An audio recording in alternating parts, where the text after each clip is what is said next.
Welcome back, Life Sciences. I hope you had that wee break. I'm going to love saying that. And when this section is finished, then I'm going to have to change it.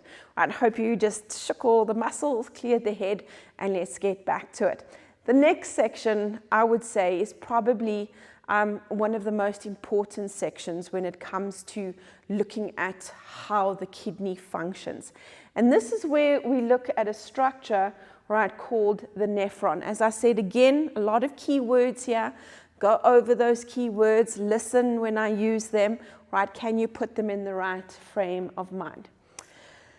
Just before the break, we looked at the big concept of the kidney. Guys, remember, we are going it quite fast because this is a bit of a revision, right? Trying to just get all those things going again. But when it comes to the kidney itself, unlike the heart or any of those where the whole organ had to work, the kidney actually relies on a million of these little structures, and they are called nephrons. So imagine if I put maybe 500,000 into one kidney and 500,000 into the other.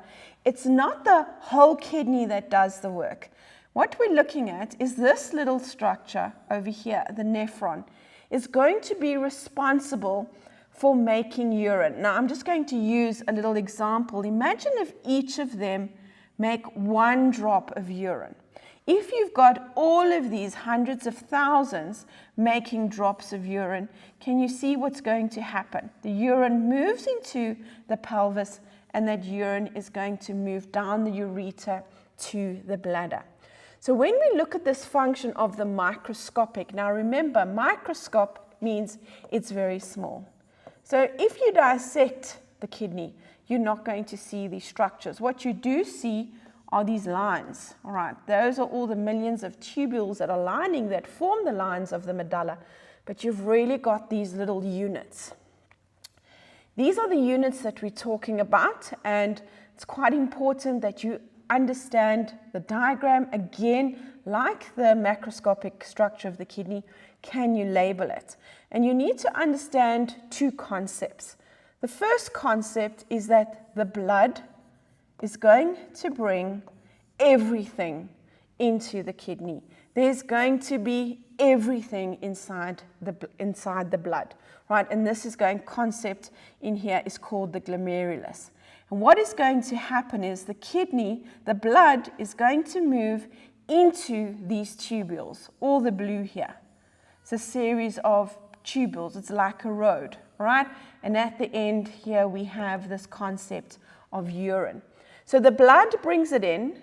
The kidney, the nephron, is going to filter. There's that word, filter. And what does filter mean? Some of the stuff I want to keep, some of the stuff I want to get rid of. And the things that I'm going to want to get rid of are going to be there at the end. Right, so when we go look at this three concept, I'm quickly going to go through it with you. I would say if I even look at the past papers and the questions, a lot of the questions are related to how this works, right? What comes in? How does this nephron, the structure in the kidney, how does it filter, right? What is the process that it follows?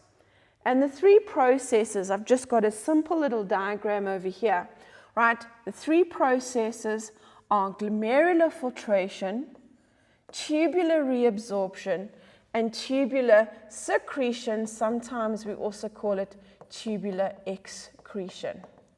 Now, these words very often say exactly what is happening. So glomerular filtration, this structure over here, is called the renal corpuscle. Some of you might call it the Malpighian body. And basically what happens, what we're looking at, blood is going to come in here. We're going to filter. Basically, what can travel through the blood and into these tubules comes into this process, and that is called ultrafiltration.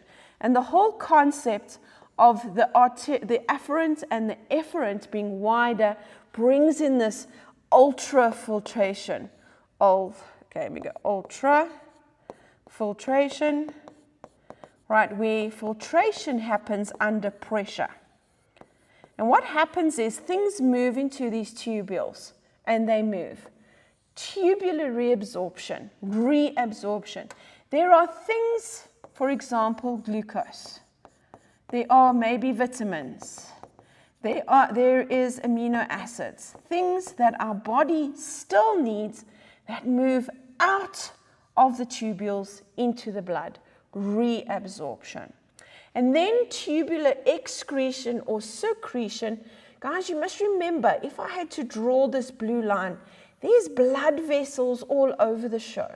Right? When you get to the very last point over here, there are still waste products in the blood. So when we get to the last part of the tubules, any waste product that still is in our blood is going to move into the tubules.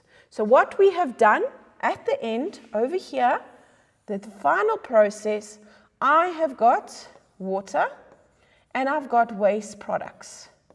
And my waste products are usually those nitrogenous products with maybe some colorant, or I've had a preservative, or I've had a headache tablet, right? Those kind of things. And that then is called urine. And anything else that my body still wanted, I reabsorb. So that's very important that you understand those concepts. Okay, let's have a look at a few of the questions that we can find on this section. Now, as soon as you have a look at this question, what do you notice? All right, first of all, it's the urinary system. So we're looking at the whole system as a whole, right, which lend us to our first part that we are looking at. So this diagram shows the structure of the human urinary system. There we go. Right, next question. Label parts A, B, and E. Now, A, I've split the board over here. These are nice, as I said, studying questions. You need to be able to know your diagrams. A is the ureter. Don't get it confused with the urethra.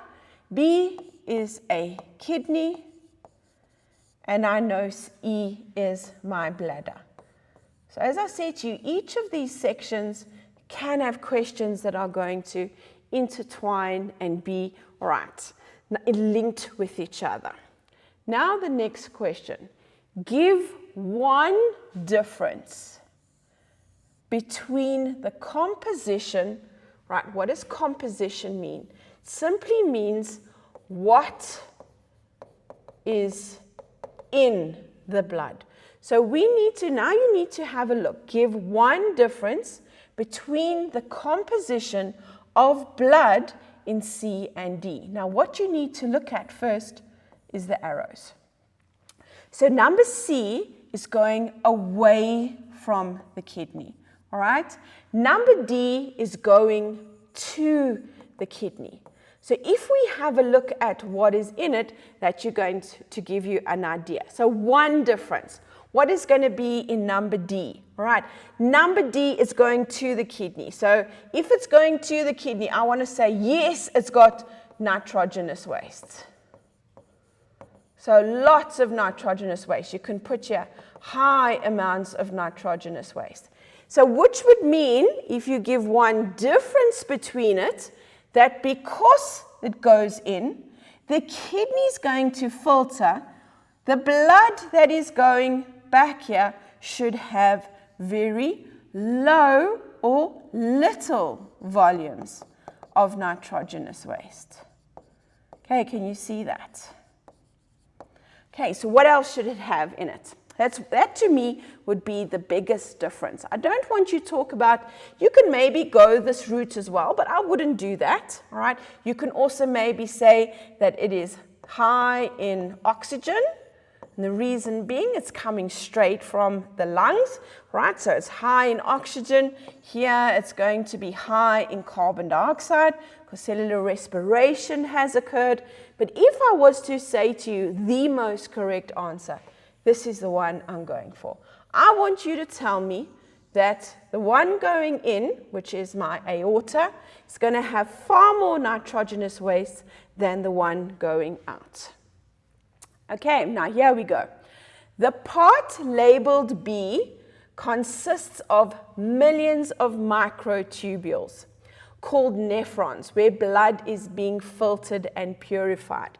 A part of the nephron is the Malpighian body or renal corpuscle. Oh, guys, look here. Draw a labeled diagram of a renal corpuscle.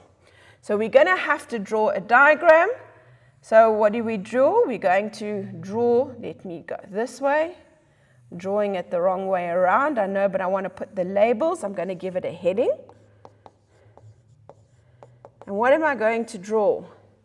Okay, I shouldn't, let me go back again. Oopsie, there we go. Okay, blood vessels. Here, we're going to draw one thick and one thin. And these are going to be my glomerulus.